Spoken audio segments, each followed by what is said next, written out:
What's going on, my fellow A-plusers? Welcome back once again to a brand new episode. It is I, your more phenomenal host, as always, Adam Perez, coming through once again with a brand new review. This time in regards to Boom Studios. That's right, guys. We got ourselves a brand new comic, one that we've actually been really highly anticipating over the past several months, going over previews after previews over the past couple of weeks.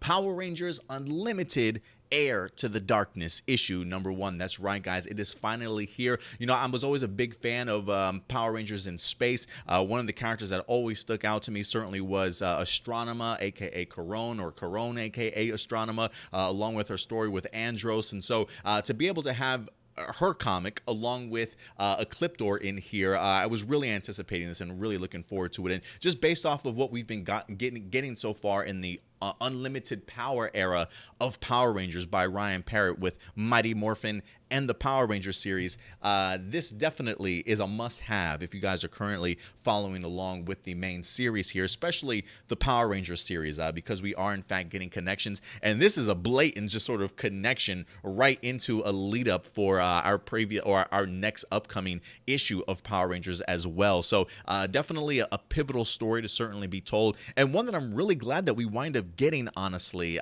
You know, I was okay with what we certainly learned about Corone from In Space and even things like Lost Galaxy and things like that over the years. But to be able to have them actually dive into a little bit of a story when she's of a younger age, see her upbringing a little bit, I thought was a really genius storyline for them to go ahead and tackle here. So guys, let's go ahead and get into this review for you guys. Again, Power Rangers Unlimited, issue number 1.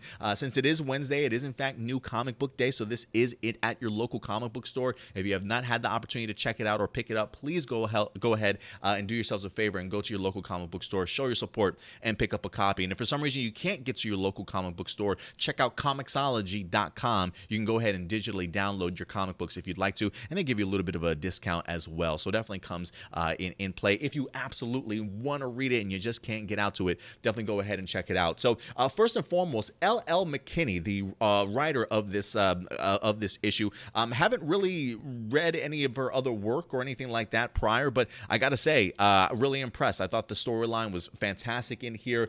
Simone Ragazzoni, who we've also seen before from the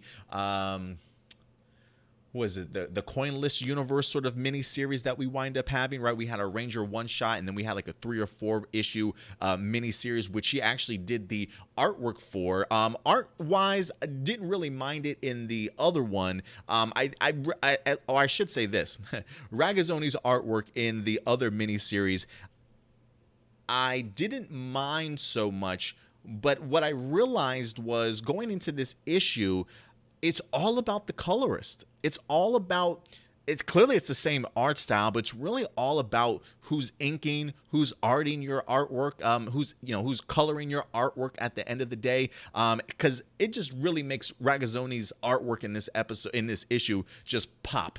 Pop like on anything else that I've certainly have seen. I mean, some of the splash pages are breathtaking. Just some of the, I mean, goodness, look how beautiful this looks. If you guys can even see, I mean, God.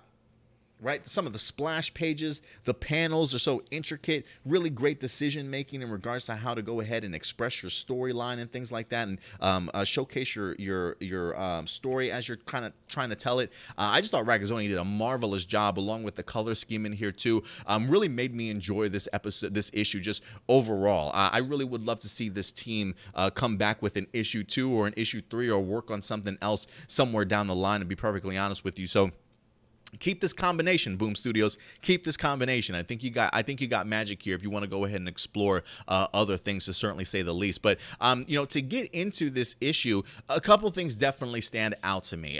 First one is definitely Corone.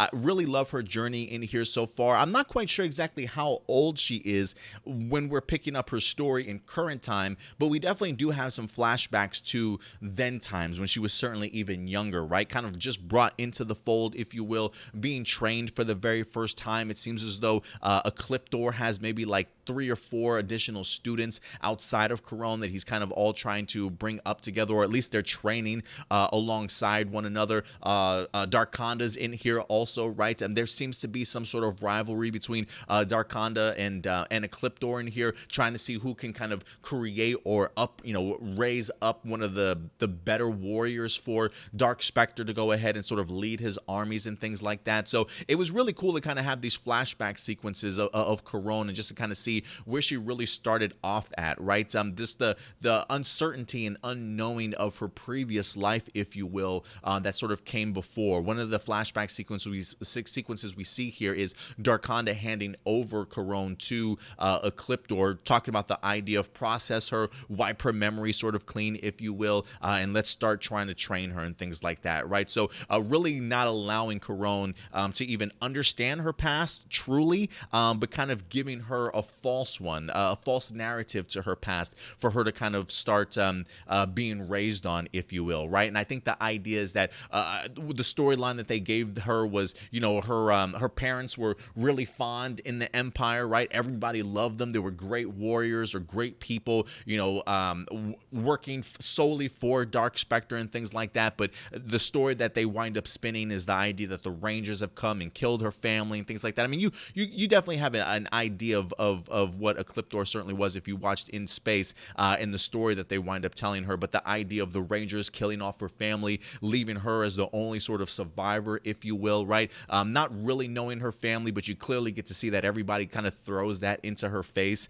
considering the fact that everybody thinks that her family was like this big deal in the Empire and things like that. So she definitely feels like she's got a lot to prove, but considering the fact that she never really knew her parents, one of her frustrations we see in here is the idea that because of the fact that she didn't really know her parents, by everybody trying to put that pressure on her to be like her family, she doesn't really know or understand what she's trying to fight for, right? Like, who are these people? Is this one gigantic big fairy tale? Like, I really have no idea when these people tell me all these things about my parents, like I'm supposed to be proud, right? Like, what is the purpose of me even trying to fight, right? So there really is a disconnect. So I love seeing that struggle for Corone here, to where, I don't necessarily know if she thinks that something has been done to her, or if she is just at the point in her time where she's been raised by the Empire so long that she's really trying to get a grasp of what her life is certainly supposed to become as she progresses through all of this training and continues to fight. And so I really love seeing that side of Corone here, and really just the struggles that she has to deal with, not only mentally, but also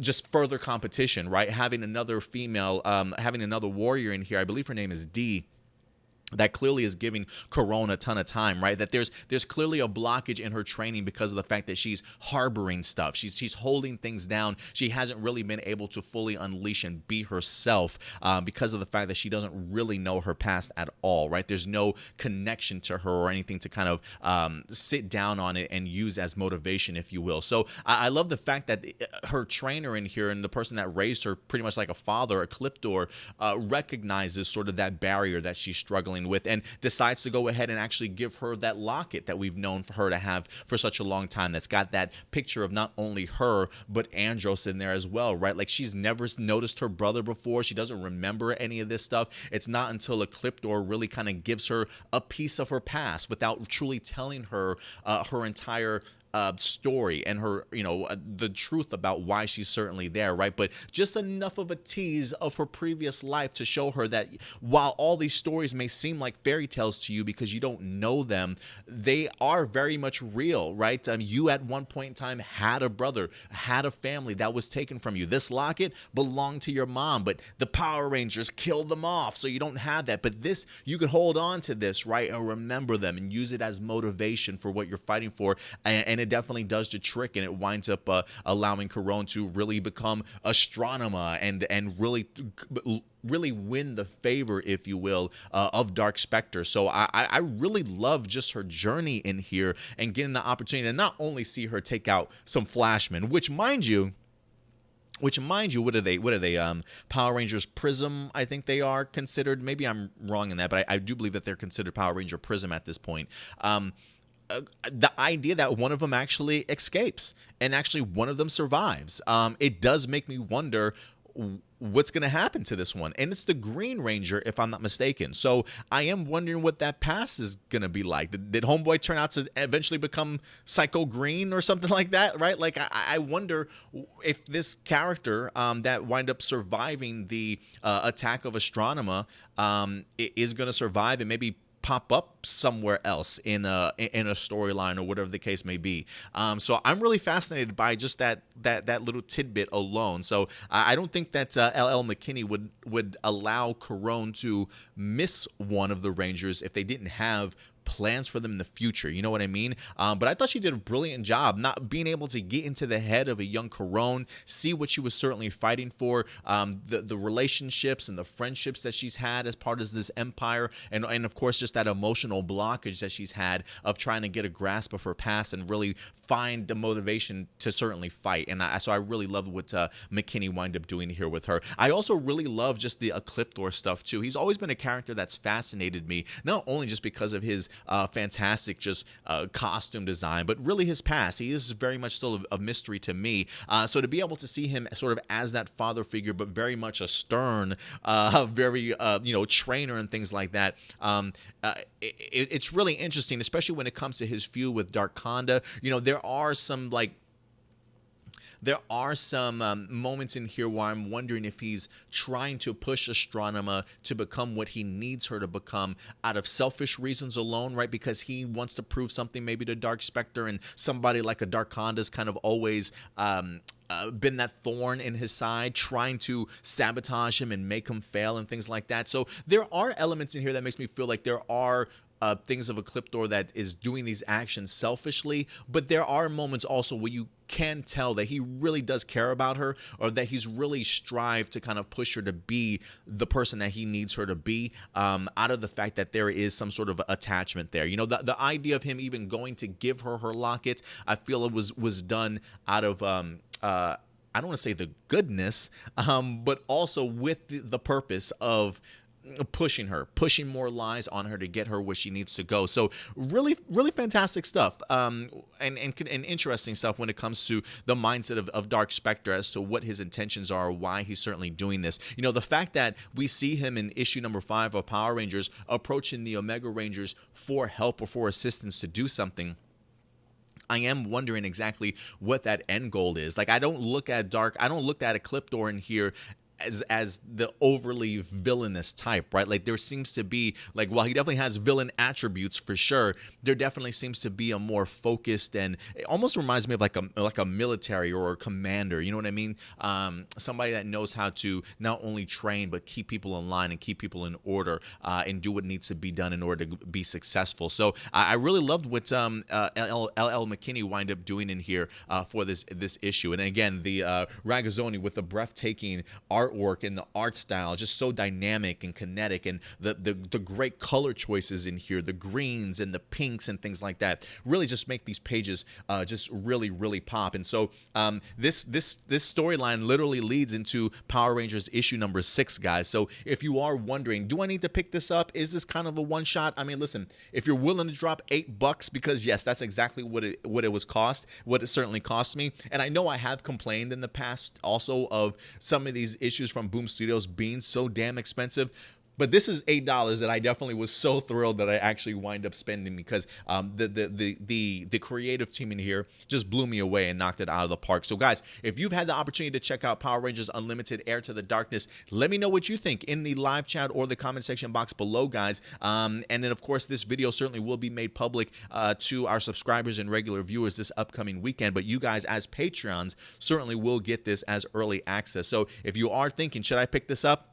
Please do yourselves a favor and go ahead and do so. And Boom Studios, keep this creative team together. I want to see them on another project for sure. I think they've got something really special here, guys. But other than that, that's going to wrap it up for us here, guys. But do me a big favor. If you haven't subscribed, hit that subscribe button, hit that bell notification, hit that like button, and of course follow us on social media, guys. But until next time, we'll certainly see you this weekend live every Saturday at noon Central Time, guys. But until then, take care of yourselves, take care of each other, and as always, keep it A+. I'll talk to you guys later. Bye.